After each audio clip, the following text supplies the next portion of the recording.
eu sou Maria Eduarda e eu gosto de mistérios e maquiagem, então eu juntei tudo e aqui tá o canal.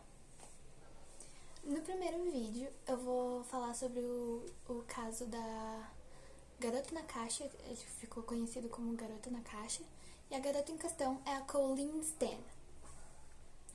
Em 1977, ela tinha lá pelos seus 20 anos e ela ia pra uma festa, ela morava no Oregon e ela ia pra uma festa de algum amigo em Carolina do Norte. E aí ela saiu de casa e entrou no carro dela não tava pegando, então ela decidiu que ia pegar carona. Nessa época era uma coisa bem comum você pegar carona com as pessoas e ninguém achava estranho, nada, não era tão perigoso. E ela já tinha feito isso antes, então ela achou, nada pode dar errado. E beleza, aí depois de um tempo que ela tava procurando, ela já tava perto da festa e apareceu uma van azul que tinha um homem e uma mulher carregando um bebê. Então, ela pensou a mesma coisa que todo mundo pensaria nessa situação. É uma família normal, eles têm um bebê no carro, nada pode dar errado, é seguro, eu vou entrar, tá tudo bem. E aí ela entrou nessa van. Assim que ela entrou na van, o cara que tava dirigindo, ele não parava de olhar pra ela de uma maneira bem estranha, na verdade. Não era tipo, como tá o seu dia? Tá tudo bem. Isso foi acendendo uns alarmes dentro dela e ela achou que estava em perigo. Então eles pararam em um posto de gasolina e ela foi no banheiro e levou todas as coisas dela. E no site que eu pesquisei estava escrito que nessa parte da história ela sentiu que uma voz interior dentro dela falou pra ela sair correndo. Uma voz interior dentro dela falou pra ela sair correndo e não voltar mais, não olhar pra trás, e ela só abafou essa voz. Quando ela voltou pro carro, tinha uma caixa lá que não tava antes. O casal que deu carona pra ela só esperou a estrada esvaziar e eles estarem em um lugar mais deserto. E o homem forçou ela a colocar a cabeça dentro daquela caixa com uma faca. Ele apontou uma faca pra ela e forçou ela a colocar a cabeça dentro da caixa. A caixa era feita de madeira e era forrada de carpete por dentro. Era uma caixa feita à mão que tinha o propósito de privação sensorial. Então, com a cabeça dentro da caixa, ela mal podia ouvir nada, ela ouvia tudo abafado. Ela não via nada, porque ela tava com a cabeça dentro de uma caixa. E ela não conseguia respirar direito. Quando eles chegaram em casa, na casa da família, o homem pendurou ela pelos pulsos e bateu nela. Ele começou a torturar ela. Depois de um tempo já que ela tinha sido sequestrada, ela descobriu, porque o casal falou, que o nome deles eram Janice Hooker e Cameron Hooker. Então assim, agora eu vou passar bem brevemente pra vocês a história do casal. A Janice, ela tinha lá pelos seus 15, 16 anos, quando ela conheceu o Cameron, e ela era muito controlada pelos pais. Os pais dela não deixavam ela fazer nada, inclusive conhecer garotos. Então, ela não tinha muita experiência com isso. Cameron então chamou ela pra sair e ela falou: se você quiser me levar pra sair, você vai ter que falar com os meus pais, mas eles vão dizer não, com certeza. E até aí tudo bem. Ele foi lá, falou com os pais dela e os pais dela acharam tranquilíssimo. Tá tudo bem, eles adoraram o Cameron, falaram: sim, pode sair com a minha filha. Só que nesse ponto da história, ninguém ainda sabia que o Cameron era um sádico. E aí, no primeiro encontro deles dois, ele amarrou ela em uma árvore e espancou ela.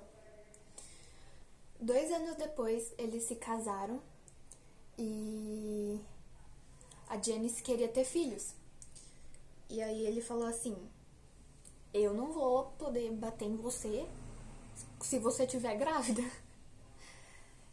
E aí ela falou: então você pode arrumar outra escrava e aí você pode fazer o que você quiser com ela desde que você não tenha relações sexuais com ela. E aí ele falou: incrível, vamos arrumar outra menina. E foi isso que eles fizeram. E foi essa parte do sequestro. Uau! A Colleen era mantida em uma caixa de madeira, a que eu tinha falado antes, dentro de outra caixa de madeira. Então ela ficava com a cabeça dentro de uma caixa e o corpo dela ficava dentro de outra caixa do tamanho de um caixão. E ela ficava nessa caixa 23 horas por dia. Até que o Cameron fez ela assinar um contrato de que ela ia ser escrava dele pelo resto da vida dela. Então, ela assinou esse contrato porque ele obrigou ela. E aí a lavagem cerebral começou.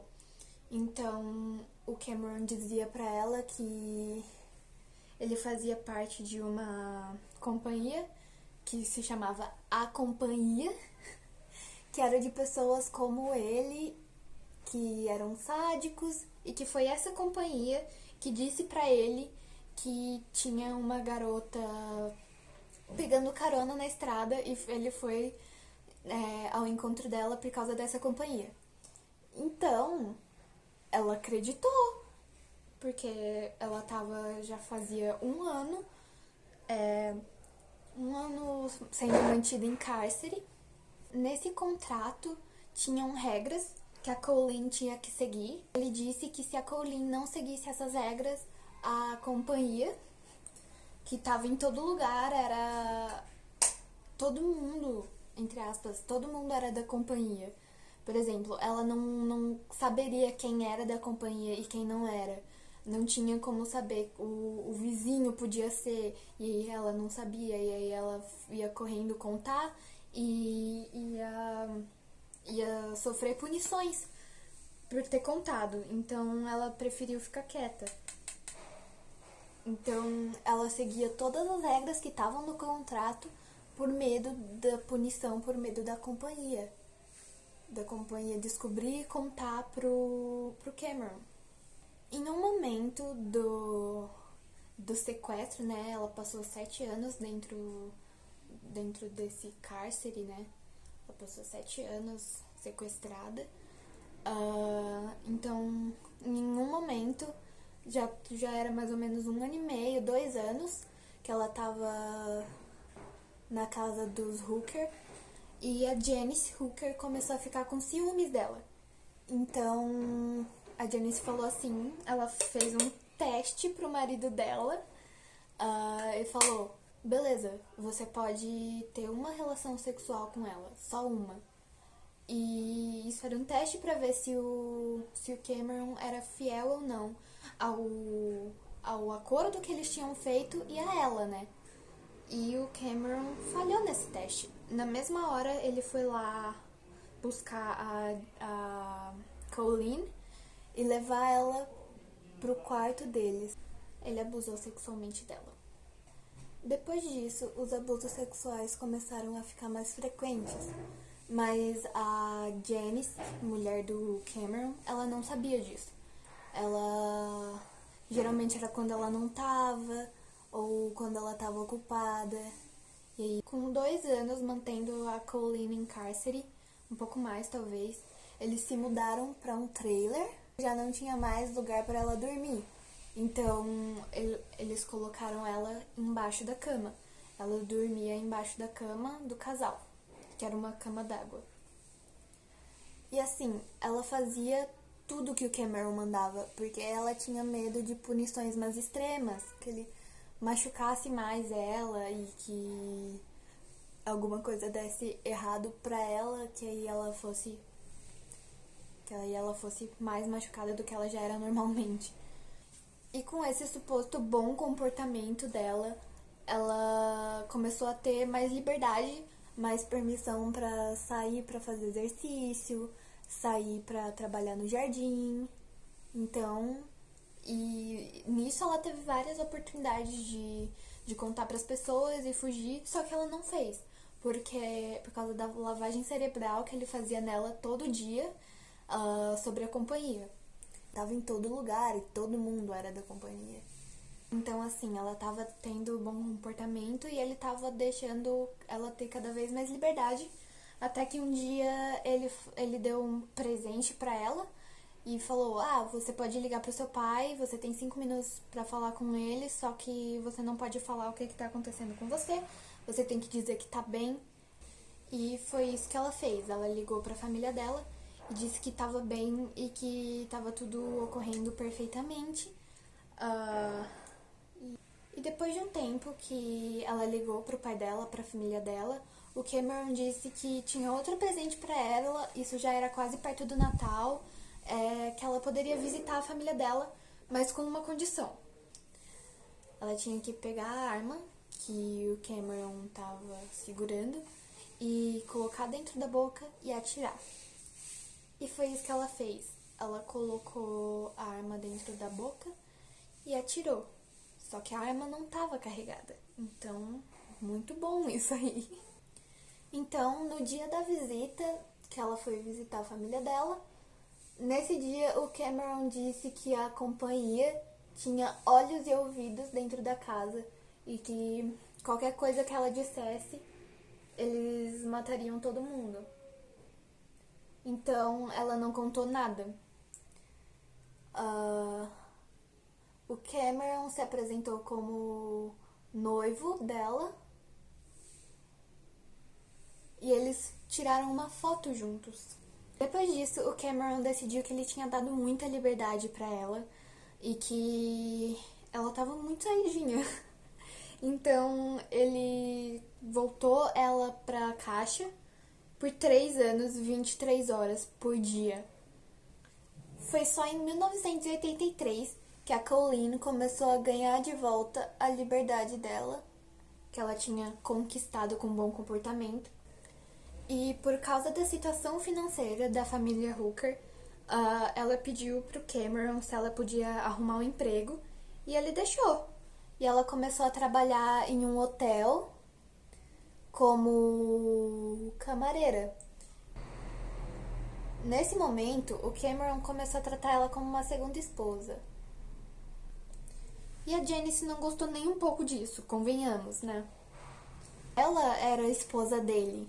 Então, ela ficou com ciúmes e foi no trabalho da Colleen e falou pra ela: Olha, não existe companhia, você podia ter fugido a hora que você quisesse, era tudo uma mentira.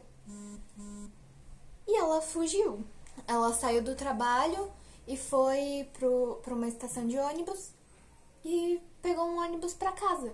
Ela ligou pro Cameron e falou: Eu tô indo embora e não tem nada que você possa fazer. Depois de fugir, a Colleen não foi procurar a polícia, mas a Janice foi. E a Janice contou tudo que o marido dela tinha feito. Por ser uma história muito extrema, a polícia não acreditou. Então eles ligaram pra Colleen e ela confirmou tudo, que era sim verdade e que ela ficou em cárcere por 7 anos. Eles foram investigar o local do crime e eles acharam prova de que a Colleen esteve lá, só que eles não acharam provas de que ela estava lá sem querer, de que ela estava lá forçada. Então eles foram embora e no outro dia eles voltaram e a Janice, ela já tinha voltado com o Cameron e eles tinham colocado fogo em tudo. Todas as provas que eles tinham de que a Colleen esteve lá, tava tudo queimado. Eles colocaram fogo em tudo. Só que aí, depois, eles acharam uma foto do contrato que a Colleen tinha assinado em 1978. Eles levaram o Cameron para a prisão e no julgamento ele foi sentenciado a 104 anos por abuso sexual e sequestro. E é essa a história de hoje, é essa maquiagem de hoje.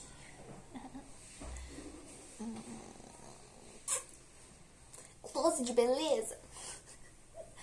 Então é isso, gente. Obrigado por assistir.